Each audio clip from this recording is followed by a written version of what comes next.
Hello everybody and welcome back to another episode of Deerassic at Home. Today we are doing Wonders of the Whitetail. So this is a very popular activity, being Deerassic Park. Everybody comes here, wants to see the deer, wants to know about them, wants to see them up close, all that good stuff. So this is an activity we usually push to try and have every single field trip do. And the way we do this, I'll kind of go through what we explain to the kids in the field trip groups and summer camps and stuff like that. When we do bring them up here, a lot of the safety stuff and making sure that we're quiet and all that good stuff for the deer. But then, and you can see, got a couple back here. I'll show you guys up close of me petting and feed them and stuff here in a second. But I'll kind of go through some of the things that we talk about so kids can learn more about deer. Whitetail deer is Ohio state mammal, so a lot of interesting things, a lot of things as far as how the whitetail ties in with our history here in Ohio. But let's go ahead and go through it. So we've got this deer viewing dock that we built years ago, and it's actually in the process of getting painted like a deck over type stain on it right now. So some of it's stained, some of it's not. Most of up here is. So we're really excited about that. We're getting a lot of stuff stained and painted and stuff that we normally wouldn't have time for with everything going on. We just have that extra time to get those things done. But usually we'll stop kids down at the bottom. There's a huge ramp to come up here, but we'll stop kids at the bottom, remind them, hey, these are still wild animals, so they're going to be a little bit skittish. Some are more tame than others. But the biggest thing is we don't want any loud noises, so you got to be very quiet when you walk up here. You know, keep your talking to a whisper, things like that. No grabbing a hold of or banging on the fence, things like that. Deer aren't going to like it. They're not going to come up to you and let you pet them and feed them. So always remind kids of that, and then we'll bring them up here. And it's basically, you know, we're at the mercy of the deer. It's always tell groups that there's a couple things that I can't control that I wish I could. One's the weather, 2 is how the deer act, and 3 is how the fish are biting. So if I could control all 3 of those, it'd be a perfect world. Obviously I can't, but most days they're cooperative, some days they're not. It all depends. You know, you get 30 field trips in a row, they kind of get burnt out, and oh man, my stomach hurts. I've had enough treats from the kids, I don't need any more, and they just won't come down. But it all depends on a lot of things. But so when we come up here, it depends on, you know, if the deer are coming up right away, we're going to go ahead and get some animal crackers or something in the kids' hands to be able to give to the deer. And you can see they're coming in behind me here, checking me out because they're not used to having me up here talking. Well, we'll go ahead and feed them right away on an instance like that. Sometimes we come up here and they're way up on the top or something like that, and they're not cooperating. So then we'll go ahead and go into our talk and talk about deer and different facts about that. So the way I'm going to do this today is I'm going to go through the information first, and even though I've got deer right here behind me, I'm going to go through some of the information, and then at the very end we'll get to, you guys will get to see me petting and feeding some. So let's get to it. All right, so a lot of the questions we get from kids and teachers and things like that mainly have to do with the deer that we have, but we'll also go into just general information about deer. But right now I'll talk a little bit about some of our deer. So now they do all have names. In the past, you know, we've only named the ones that are, you know, a lot more friendlier, come up, are just unique, and you know, they do something and it's like, oh, that'd be a perfect name for that deer. Well, the process this winter, kind of leading up to this field trip season, which obviously isn't going on right now, is we sat down and we named every deer, and we've got signs coming that are going to be mounted up here on this dock, this viewing dock here. There's going to be signs mounted back there that's going to basically have a list of the deer and their names. So you can say, oh, that's tag number 01, red color. That's so-and-so. I don't know them all offhand just yet. We got about 45 deer on the property right now, so getting them all straight, I know the more popular ones, the more friendlier ones, but besides that, still kind of getting used to that. But anyways, everybody asks, you know, about the big bucks. Oh, how do they get so big? What do you guys feed them? Has nothing to do with what we feed them. It's a just a regular cattle meal mix that's nothing special. It's basically just to replenish the vitamins and minerals that we take from them by putting them in these enclosures that they would normally get in the wild. So we put that back in their food to make sure they're staying perfectly healthy.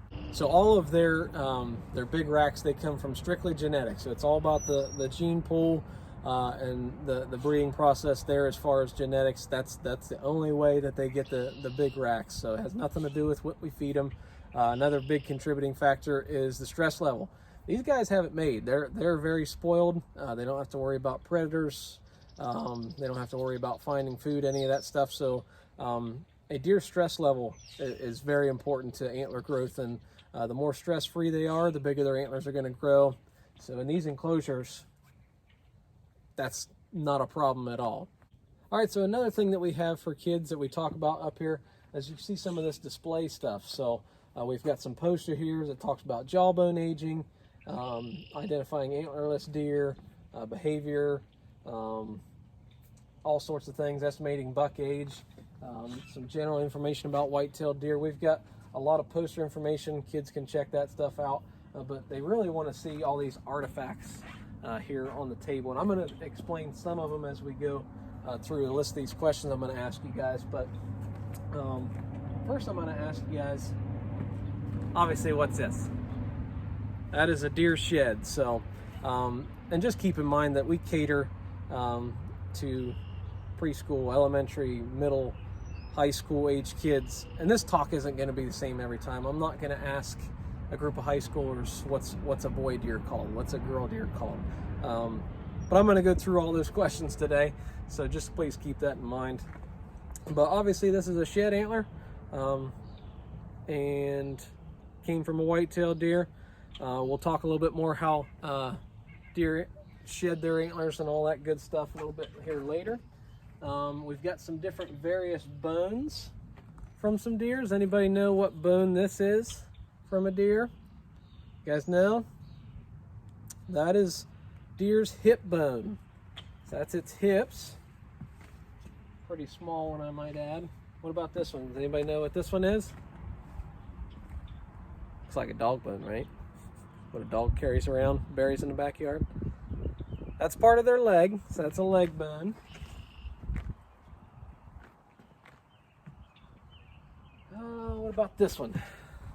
Anybody know what this one is? Kind of looks like a paddle, right? Or a blade. That's a hint. That's their shoulder bone, so their shoulder blade. Okay. What about this one? You guys should get this one. We did this one on another episode. That's a deer skull. Now that's the top half of the skull.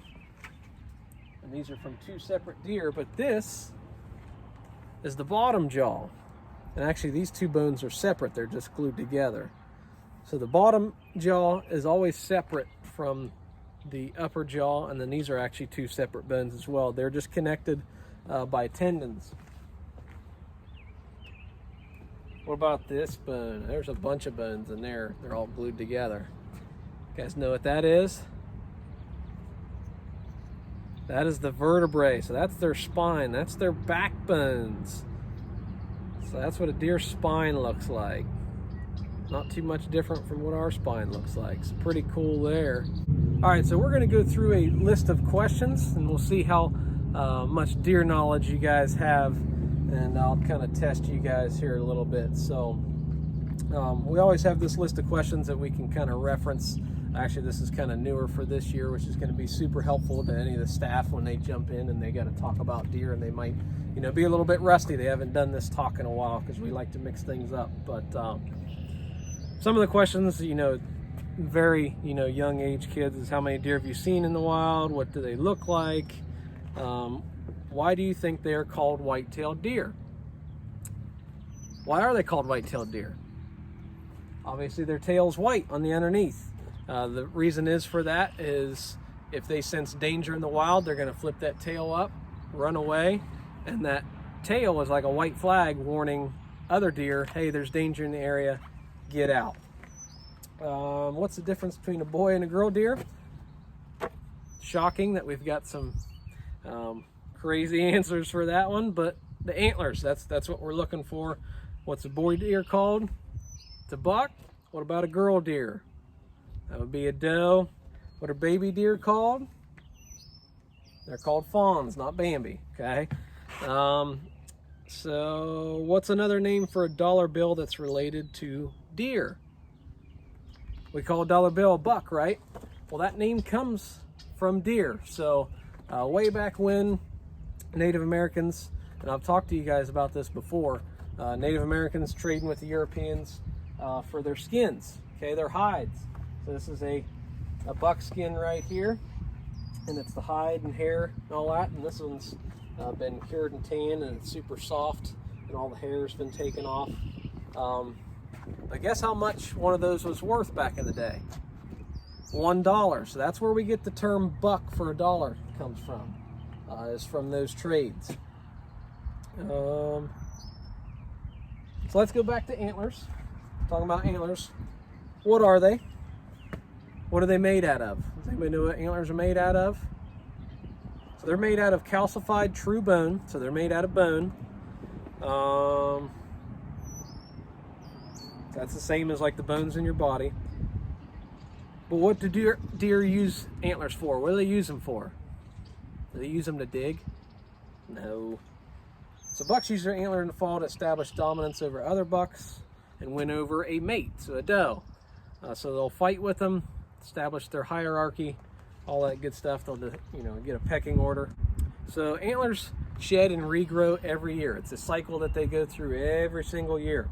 Whitetails begin growing soft velvet antlers in the spring.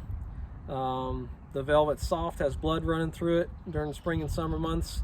Once it gets around to September-ish in this area, the velvet sheds off, leaving a hard bone antler underneath. Antlers stay on through fall and winter until late winter. The antlers shed and fall off, and the process immediately starts to begin all over again.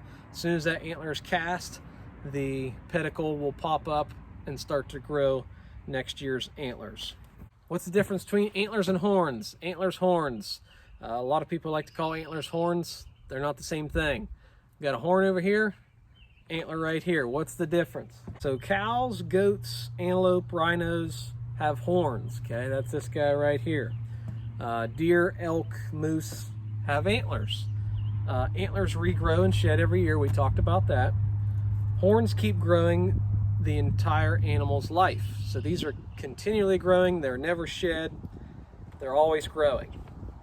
Antlers, like we talked about, are calcified true bone, whereas horns are hollow, which I can show you guys that. They're hollow, so this is the bone that's inside of the horn. But horns are hollow.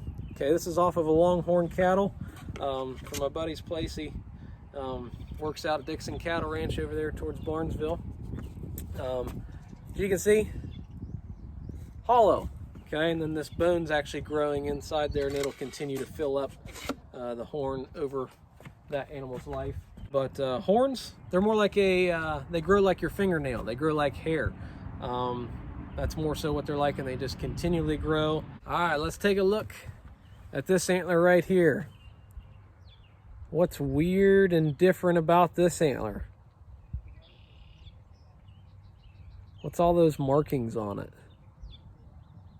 Little holes and chew marks. You guys know what that's from?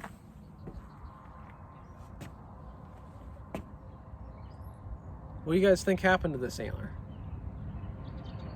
So those are chew marks, and animals such as squirrels, chipmunks, mice, they find antlers that have been shed. They'll find them out, in fields or in the woods or wherever, and they will chew on them to get the calcium from the bone. So like a squirrel doesn't have a refrigerator. They can't go in and get a gallon of milk and drink that. So to get their calcium, they'll find these antlers and chew on them to get that. All right, we talked about this a little bit before. What is a predator versus a prey animal? So what's a predator?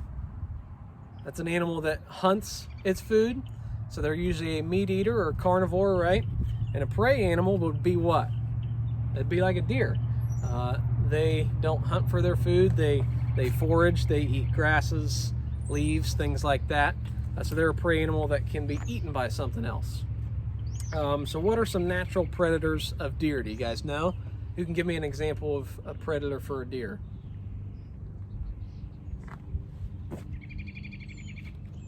So coyotes and bobcats are the two main ones, particularly aimed at fawns, so when the deer are real young.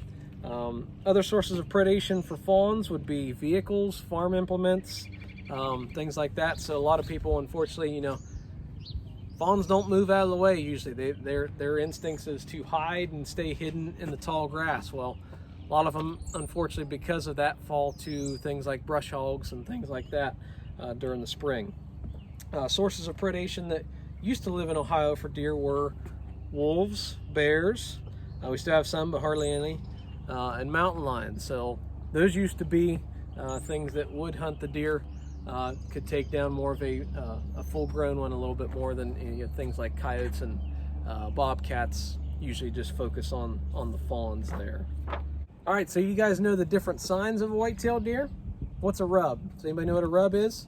I don't think there's anyone in here because this is all does in this pen, but there's some in the back that it's a tree that a white-tailed buck will rub with his antlers, and it's not to get the velvet off. The velvet just comes off based off that antler cycle we talked about, their testosterone level, all that good stuff. It might start hanging off and it bugs them and they'll rub it to get it off, but that's not why they do it. Bucks will rub their antlers on trees to establish kind of a dominance and like, hey, this is my area, all other bucks stay out. So they do that October, November, usually. What about a scrape? Does anybody know what a scrape is? There's usually one on one of these branches up here on one of these trees.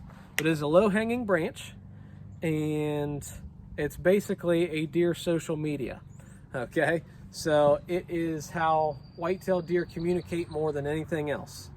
Okay, so they leave their scent at that scrape. So it's got to be a low-hanging branch. It's called a licking branch. And then the scrape itself is where they paw out the leaf litter, grass litter underneath, and it creates a little bare spot in the dirt.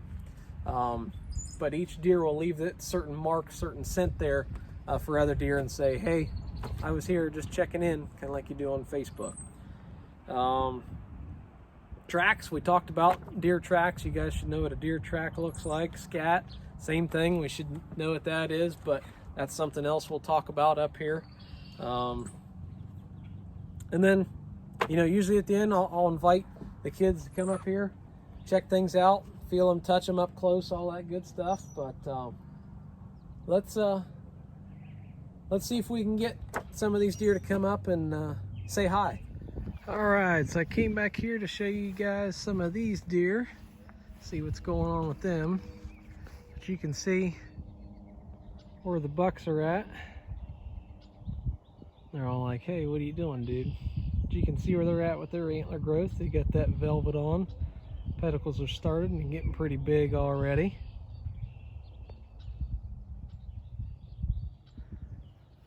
And then there's some more guys over here.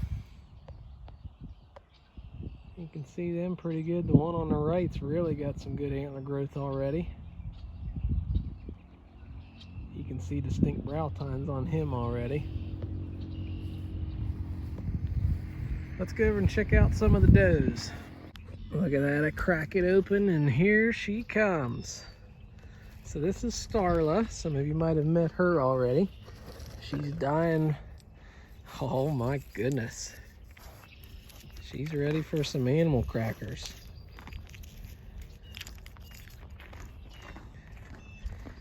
She loves the animal crackers, and she's white number 5 tag. Yeah. I'll get you some more. I'll get you some more. And the first thing kids want to do, if the deer aren't cooperating, is they want to try and eat these treats, whether it's animal crackers, Fruit Loops, vanilla wafers, whatever it is. But you can see that I'm reaching down in there with my deer hands after getting all over her nose and petting her and stuff. So wouldn't exactly eat some of the treats here. Oh, we got a crowd. We got a crowd started. Why don't we let some of the other ones eat? Come on. Oh my goodness. Quit hogging them all. Hey. Quit hogging them all. Let's let somebody else have some. That's my finger. Ouch. Oh. Grab some more here. It's kind of hard to do one-handed. Why don't you let her get some? I'll throw some out there so you can pick them off the ground since you're eating them all, Starla. Gee whiz. There you go. They haven't been getting treats near as often, so they're not used to this. There you go. Yeah.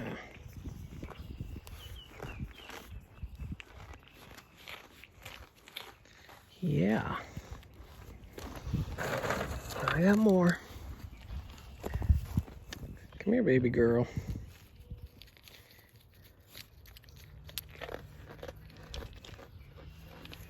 All right, Starla, you get some of yours. Baby girl's gonna get one. Gee whiz.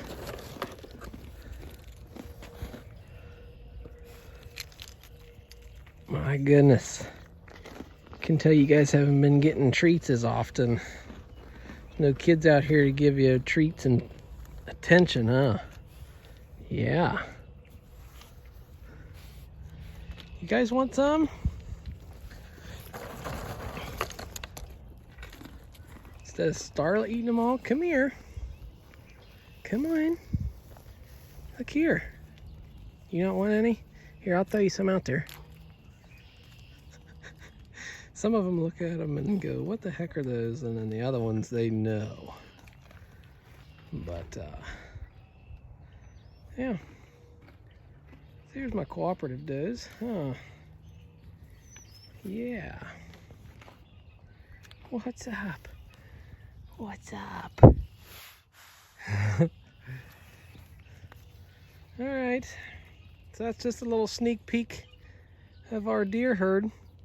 And hopefully you guys can get out here to see them sooner rather than later. But again, till next time, see you guys later.